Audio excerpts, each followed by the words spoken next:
தரையிலே சம்மணமிட்டு அமர்ந்து கொண்டுதான் சாப்பிட வேண்டும். அதுதான் சாப்பிடக்கூடிய முறை. நல்லபடியாக ஜீரணமாக வேண்டும் என்று சொன்னால் அதற்கு தரையிலே சம்மணமிட்டு அமர்ந்து கொண்டுதான் சாப்பிட வேண்டும். தரையில கையை ஊனிண்டு சாப்பிட்டேன்னு சொன்னா உனக்கு என்ன ஆகும்னா உன்னுடைய எனர்ஜி ஃபுல்லா இந்த பூமாதேவி இழுத்துருவா அப்படிங்கிற மாதிரி சொல்லுவா. அப்படி குனிந்து கொண்டு உடம்பினை வளைத்து கொண்டு சாப்பிடும் பொழுது அங்கே ஜீரண சக்தி என்பது குறைந்து விடுகிறது. கிரிக்கெட் பிளேயர்ஸ்ன்னு எடுத்துட்டா கூட அந்த கிரிக்கெட் பிளேயர்ஸ்ல பார்த்தோம்னா லெஃப்ட் ஹேண்டட் பேட்ஸ்மேன் எல்லாம் பார்த்தோம்னா அதிகப்படியான சிக்ஸர்களை விளாசியவர்களாக இருப்பார்கள். அந்த எனர்ஜிங்கிறது லெஃப்ட் ஹேண்ட் பேட்ஸ்மேனுக்கு ரொம்ப அதிகமா இருக்கும். ஏன்னு சொன்னா நம்முடைய உடம்பிலே முழுமையான சக்தி என்பது செயல்படுகிறது. குவிகின்ற இடமாகவே இந்த இடது புறத்தினை பார்க்கிறார்கள். இடது கையை தரையிலே ஊன்றி கொண்டால் நம்முடைய சக்தி முழுக்க அந்த பூமிக்கு சென்று விடுகிறது. நம்முடைய உடம்பிலே செயல்படாது அப்படிங்கிறதா நம்முடைய பெரியவர்கள் இப்படி சொல்லி இருப்பார்கள். இன்னைக்கு நம்ம என்ன பார்க்க போறோம் சொல்லி பார்த்தா ஒரு நேயரினுடைய சந்தேகத்திற்கான விடையைத்தான் பார்க்க போகிறோம்.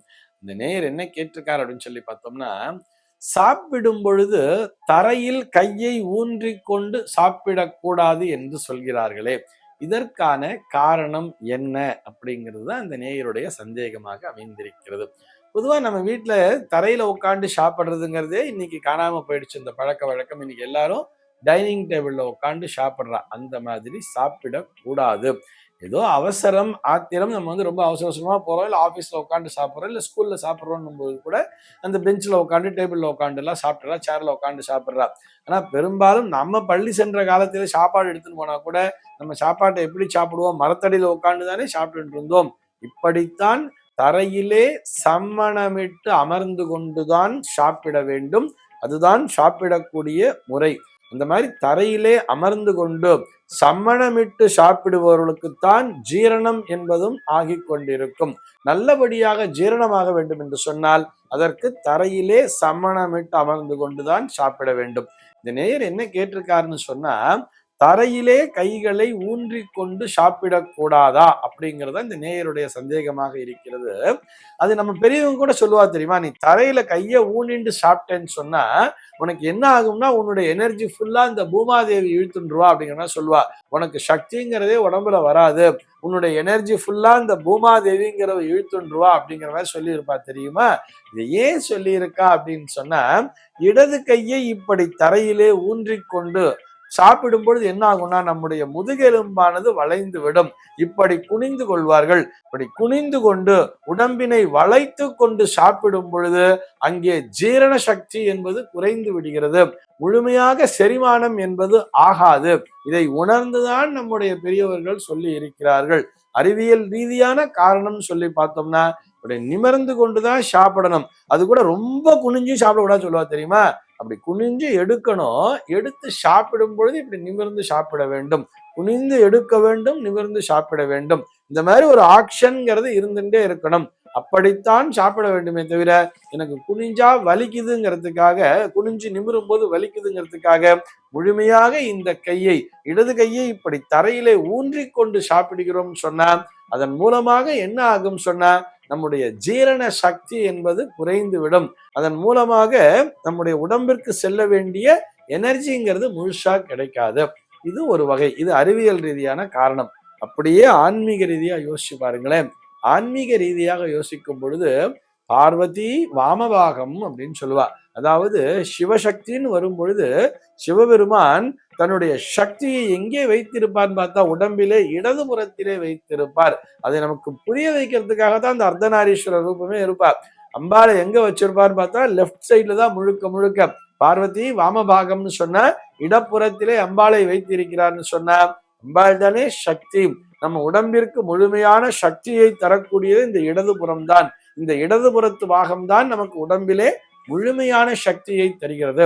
இந்த லெஃப்ட் ஹேண்ட் அப்படிங்கிறது ரைட் ஹேண்டோட லெஃப்ட் ஹேண்டுக்கு சக்தி அதிகம் தெரியுமா. இந்த பிராக்டிக்கலா பார்க்கணும்னு சொன்னா கிரிக்கெட் பிளேயர்ஸ்ன்னு எடுத்துட்டா கூட அந்த கிரிக்கெட் பிளேயர்ஸ்ல பார்த்தோம்னா லெஃப்ட் ஹேண்டட் பேட்ஸ்மேன் எல்லாம் பார்த்தோம்னா அதிகப்படியான சிக்ஸர்களை விளாசியவர்களாக இருப்பார்கள். அந்த எனர்ஜிங்கிறது லெஃப்ட் ஹேண்ட் பேட்ஸ்மேனுக்கு ரொம்ப அதிகமா இருக்கும். ஏன் சொன்னா நம்முடைய உடம்பிலே முழுமையான சக்தி என்பது செயல்படுகிறது. குவிகின்ற இடமாகவே இந்த இடது புறத்தினை பார்க்கிறார்கள். அப்படி இந்த இடது கரங்கை கொண்டு போய் இந்த இடது கையை தரையிலே ஊன்றி கொண்டால் நம்முடைய சக்தி முழுக்க அந்த பூமிக்கு சென்று விடுகிறது, நம்முடைய உடம்பிலே செயல்படாது அப்படிங்கிறதா நம்முடைய பெரியவர்கள் இப்படி சொல்லி இருப்பார்கள். ஆக நம்ம அறிவியல் ரீதியாகவும் புரிந்து கொள்ள வேண்டும், ஆன்மீக ரீதியாகவும் இதனை புரிந்து கொள்ள வேண்டும். காரணமின்றி நம்முடைய பெரியவர்கள் சொல்லி இருக்க மாட்டார்கள் அல்லவா. முதலிலே தரையிலேதான் அமர்ந்து சாப்பிட வேண்டும், இதை நன்றாக புரிந்து கொள்ள வேண்டும். தரையிலே நம்முடைய உடம்பானது சம்மணமிட்டு, அழகா பத்மாசனம் சொல்லுவாங்கல்ல, பத்மாசனம்னா நம்ம யோகால வர்ற பத்மாசனம் இல்ல, 2 கால்களையும் உள்ள வச்சு அழகா தரையில முழுமையாக அமர்ந்திருக்க வேண்டும். அமர்ந்து கொண்டுதான் சாப்பிட வேண்டும். இந்த காலத்து குழந்தைகள் தரையில உட்காந்து சாப்பிடுறா என்ன பண்றான்னு பார்த்தோம்னா, தட்டையே கையில எடுத்துன்றா.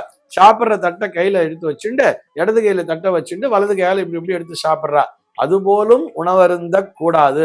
அதுக்குதான் என்ன சொல்லியிருப்பாங்க, எச்சத்தட்டு எச்சில போய் கையில வச்சுட்டு சாப்பிட்றியே, கீழே வச்சு சாப்பிடுங்கிற மாதிரிலாம் நம்முடைய பெரியவர்கள் வலியுறுத்தி சொல்லி இருப்பார்கள். அது எச்சத்தட்டு அப்படின்னு எடுத்துக்கிறத விட எப்படின்னா இந்த ஆக்ஷன் அப்படிங்கிறது இருக்கணும்னு சொன்னோம் இல்லையா.